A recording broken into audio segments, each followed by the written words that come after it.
I was a servant in a house with four sisters. One night, the master of the house wasn't home.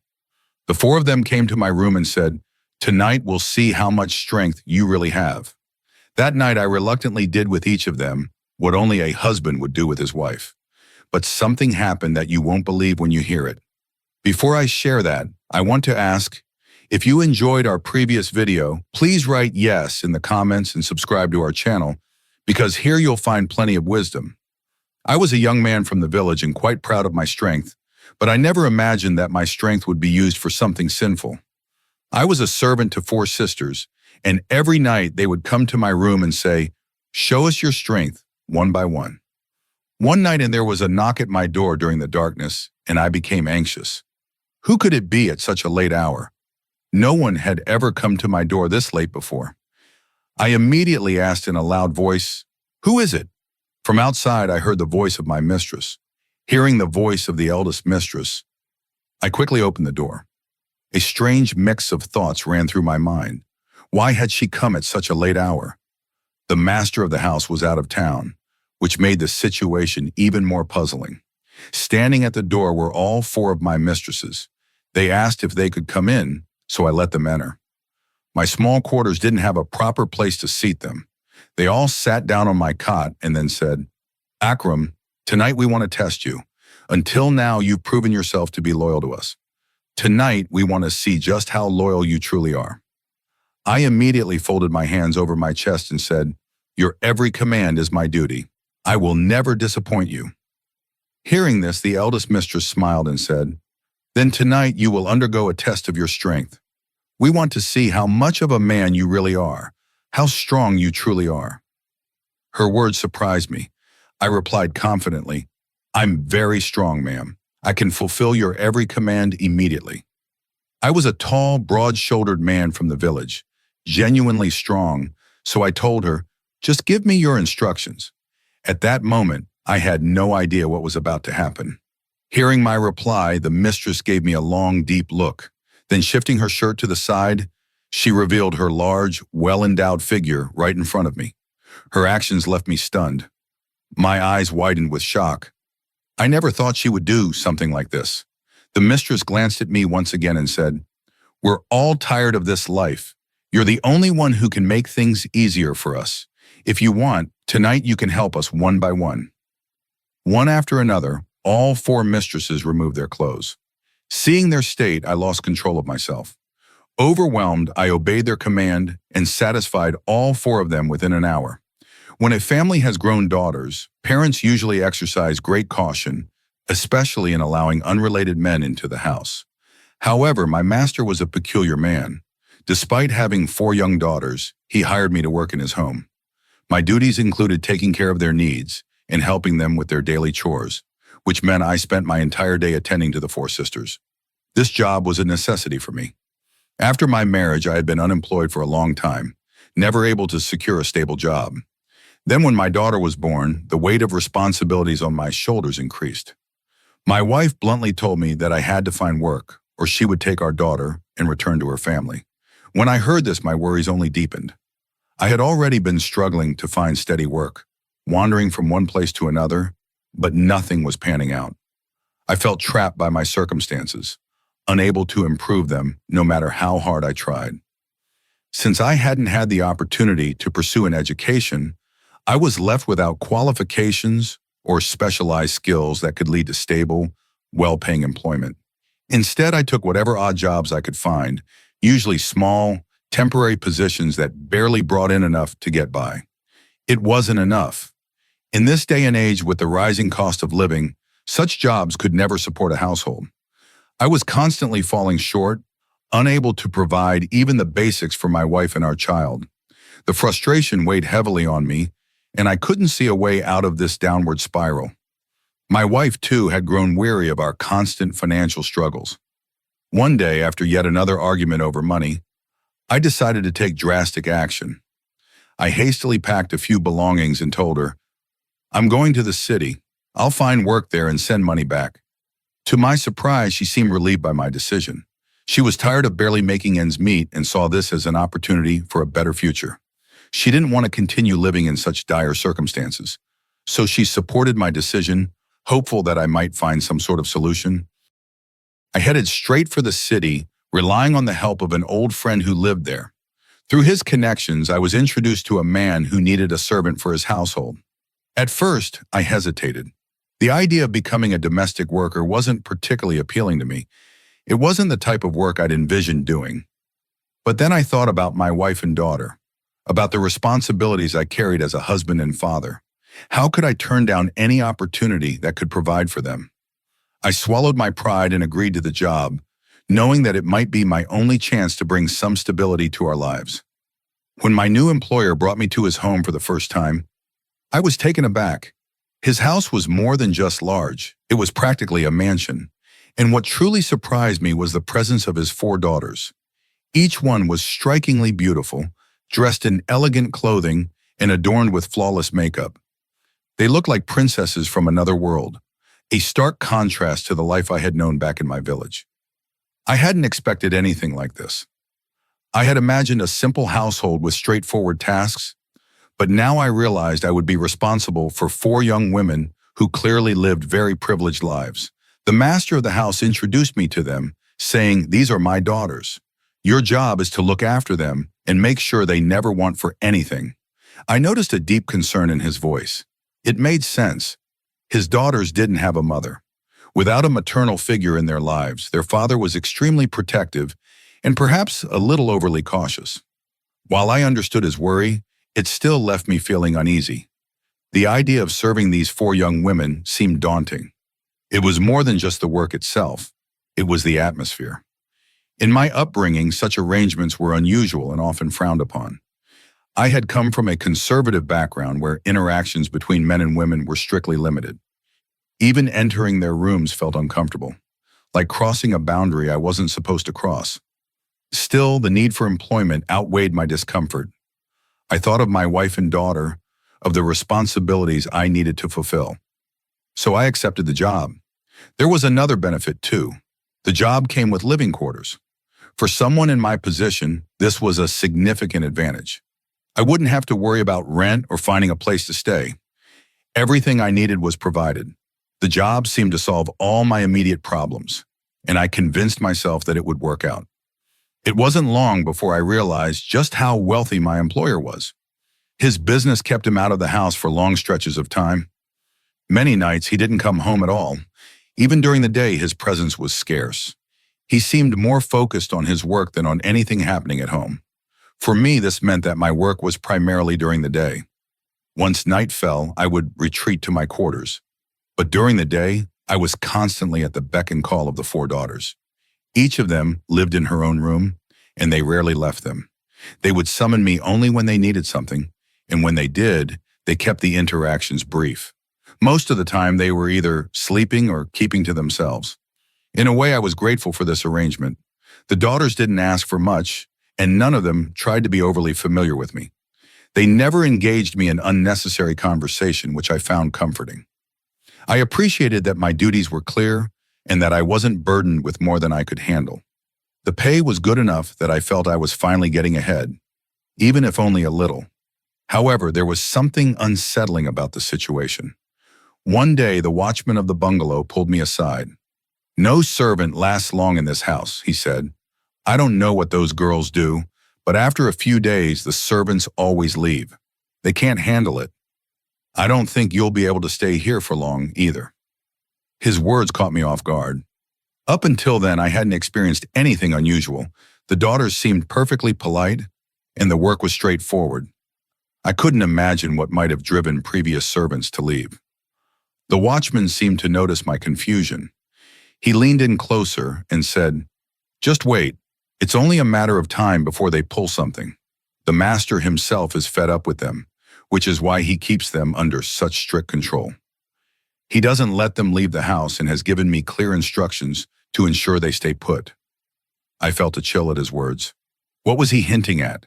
He lowered his voice even more. "To me, they seem like spoiled, indulgent girls. You'll find out soon enough what they're like." The way he spoke made me uneasy, but there wasn't much I could do. I had a job to keep, a family to support, and no other options. So I nodded, kept my concerns to myself, and tried to focus on my work. For now, I could only wait and see what might unfold. When I heard the guard's words, I was taken aback. I couldn't believe the way he was speaking about the mistresses of the house. So far, I had seen nothing that suggested they were indulgent or spoiled. Yet a few more days passed, and I started to see there might be some truth to what the guard had said. One day, the eldest mistress called me into her room. I went immediately, curious as to what she wanted. She looked at me and said, "You've been working here for nearly a month, and you've proven to be a very good man. That's why I want to help you." With that, she opened her purse, pulled out some money, and handed it to me without any apparent reason. "Use this to take care of your needs," she said. I was surprised. Why was she giving me thousands of rupees for no clear reason? But I didn't ask questions. Grateful and somewhat confused, I accepted the money. My confusion only deepened the next day when another mistress called me over and did the same thing. She also handed me a significant amount of money and told me to use it for any financial issues I had. One by one, each of the 4 mistresses gave me money over the following days. I hadn't asked anyone for help, but here they were, offering it freely. I couldn't help but think there must be a reason behind their generosity. Surely they must have a specific task in mind, something they needed me to do. But what that task might be, I had no idea. As I continued working, I began to notice certain patterns in their behavior. The 4 sisters rarely left the house. In fact, I had never seen any of them even step into the garden. I wasn't sure if they were educated or not. They never spoke of their studies or any outside interests. Yet they always dressed beautifully and seemed to spend considerable time on their appearances. They carried themselves as if they were preparing to meet guests, though no one ever visited. One evening, the master of the house returned home after a business trip. He came in carrying several shopping bags. I watched as he handed these bags to his daughters, smiling widely. "I've made a lot of money thanks to your good fortune," he told them, "so I brought you these gifts." I realized he had personally shopped for them, choosing expensive clothes and accessories. As he distributed the items, I couldn't help but notice that his daughters barely reacted. They accepted the bags with little enthusiasm, their faces showing no signs of happiness. After thanking their father with faint smiles, they quietly took the shopping bags and retreated to their rooms. The lack of joy on their faces surprised me. I couldn't understand why they weren't excited about the expensive gifts. Perhaps, I thought, they wanted more independence. Maybe they wanted to go out shopping on their own rather than relying on their father. But that was a private matter between the father and his daughters, and I had no intention of getting involved. I decided it was best to keep quiet and focus on my own responsibilities. After they left, the master turned to me, patting me on the shoulder. "You're doing a great job," he said. "You've managed to handle their needs with ease, and surprisingly, they seem to be happy with you. Every other servant I've hired has left because they couldn't handle them. But you've stayed on, and I'm going to increase your salary because of that. Keep up the good work." His praise made me feel proud and relieved. For the first time in a long while, I felt like I was on stable ground. Despite this, I often found myself wondering about the sisters. They didn't seem to interact much with each other. They rarely spoke or spent time together, and I never saw them visiting one another's rooms. It was strange to me. In my experience, sisters usually enjoyed each other's company, even if they occasionally bickered or teased one another. My own sisters, for instance, were always arguing, playing games, and sharing laughter. But these 4 girls seemed to live in their own separate worlds, disconnected from one another. The silence and distance between them baffled me. A full month passed at the job. Then one morning, as I arrived at the bungalow, I heard crying coming from the eldest mistress's room. The sound was so unexpected that I rushed over to see what was happening. When I entered the room, I was shocked by what I saw. The eldest mistress was in a terrible state, almost struggling to breathe. Her condition seemed so dire that for a moment, I didn't know how to respond. When I heard the mistress say this, I was startled. She handed me a bottle of oil and asked me to massage her feet. I was a little taken aback. After all, she was the lady of the house, and it felt strange for her to request this of me. Still, she sat down on the bed, leaned her head back, and extended her feet toward me. Seeing her discomfort, I reluctantly began the massage. It was clear that her feet were in pain, and I didn't feel right refusing her request. After a few minutes, she said her pain had lessened, thanked me, and told me I could go about my other tasks. I left her room feeling both puzzled and relieved. The mistress seemed completely fine again, her tears gone, her expression normal. I couldn't understand what had caused her sudden distress that morning. She had been perfectly fine the previous night, and then in the early hours, she appeared so different. Throughout the day, I went about my usual duties, tending to the smaller tasks that the four mistresses required. Time passed quickly, and before I knew it, evening had arrived. When the master of the house returned that night, I noticed he was in a terrible mood. He stormed into the eldest mistress's room, and before long I heard yelling and crying from inside. Although I couldn't make out the details, it was clear that he was furious and scolding her harshly. His anger was unsettling, and I couldn't understand what had triggered it. All I knew was that the mistress, who had already seemed distressed that morning, was now being berated by her father. To me, it seemed unnecessarily cruel. A short while later, the master gathered all four daughters into one room. He shouted at them all collectively before storming out of the house. After he left, I cautiously approached the mistresses to see if I could find out what had happened. But when I tried to ask them, they remained silent. Their faces were downcast and none of them would tell me anything.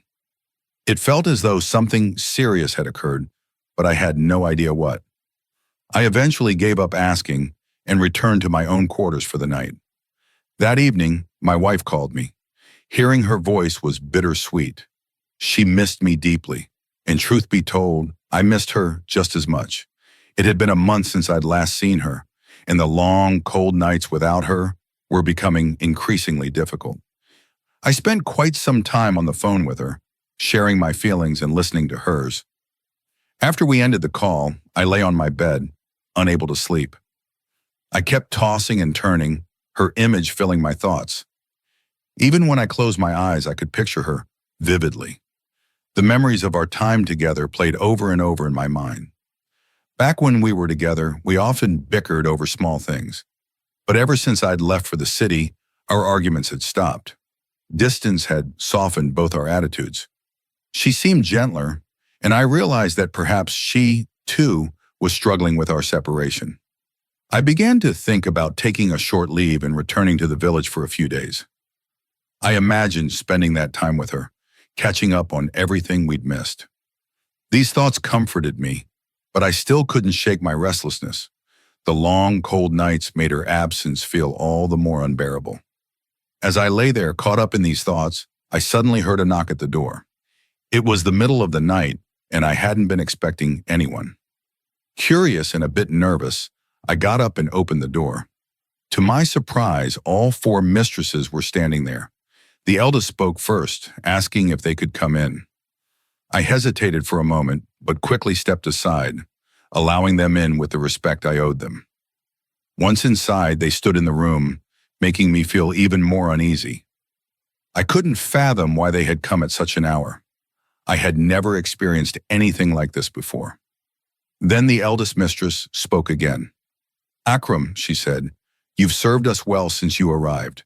Tonight we want to put you to the test. We want to see if you're truly loyal to us. Will you do whatever we ask of you?"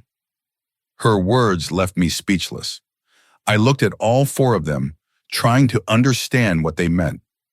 After a pause, I said, "Madam, I am your faithful servant. I have always carried out your commands without hesitation.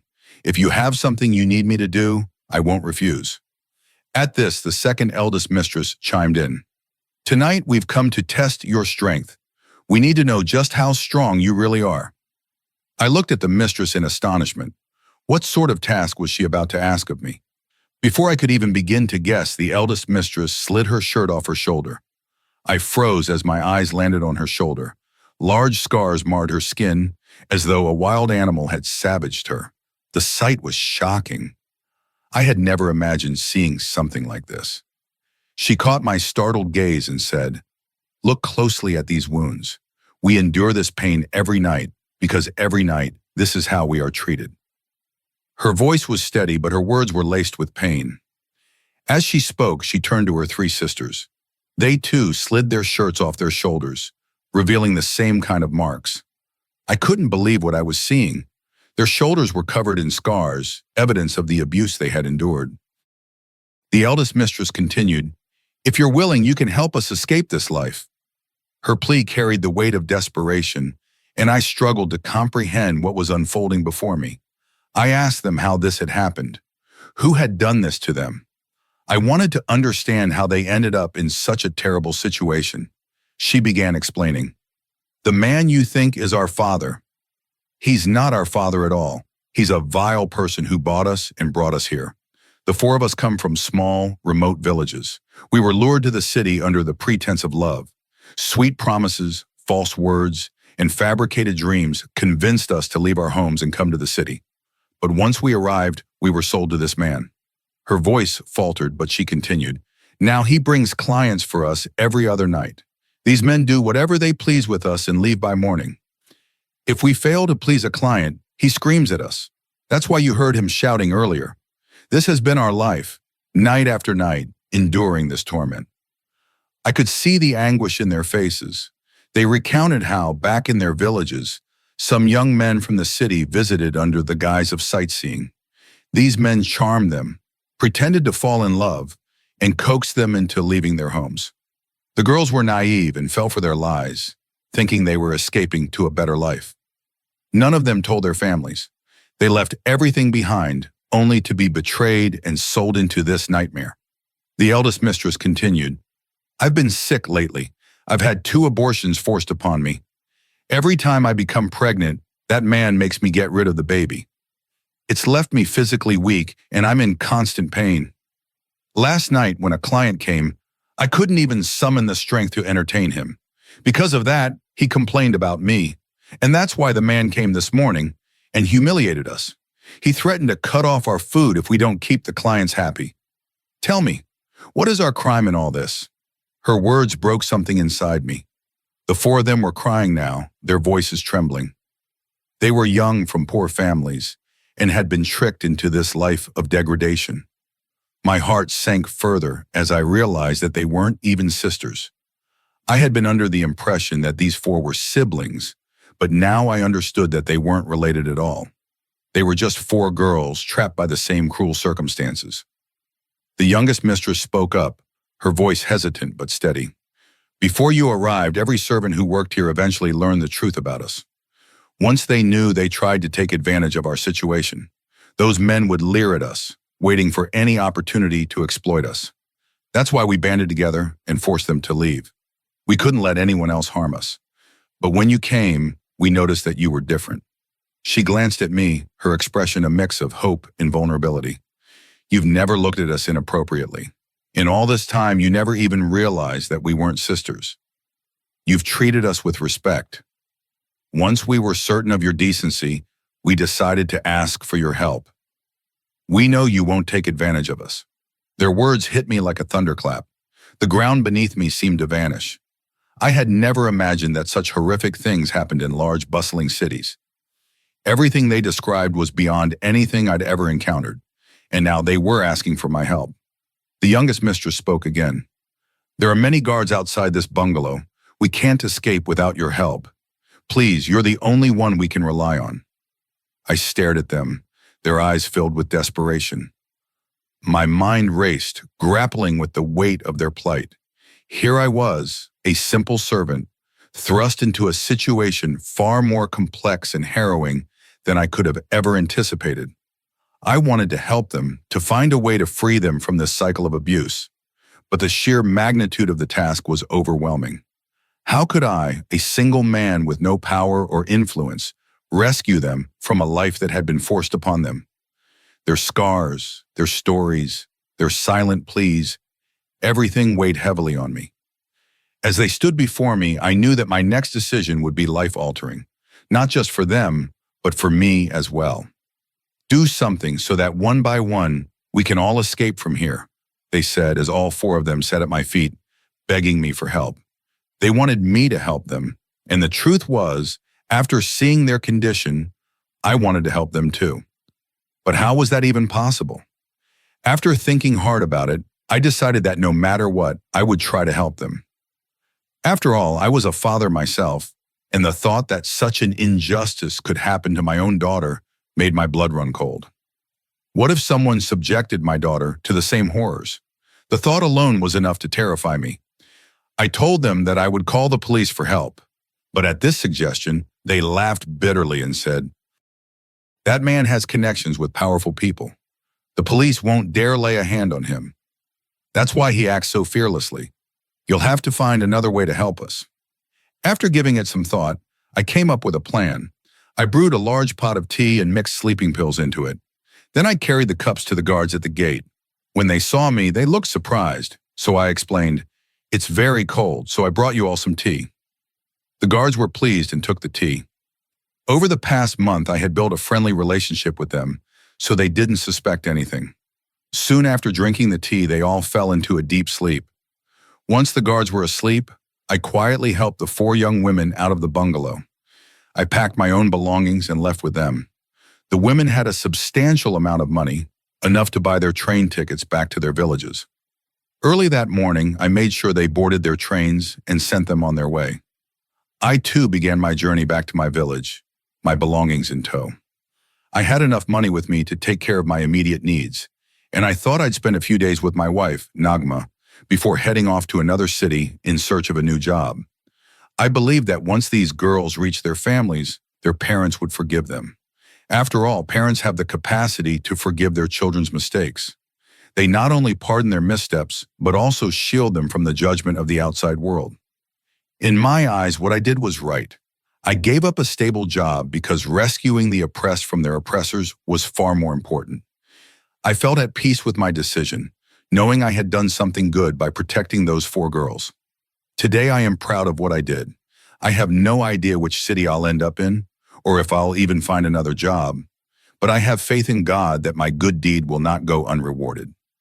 To all the sisters and daughters out there, I humbly ask, do not be so blinded by love that you trust a stranger and leave the safety of your home.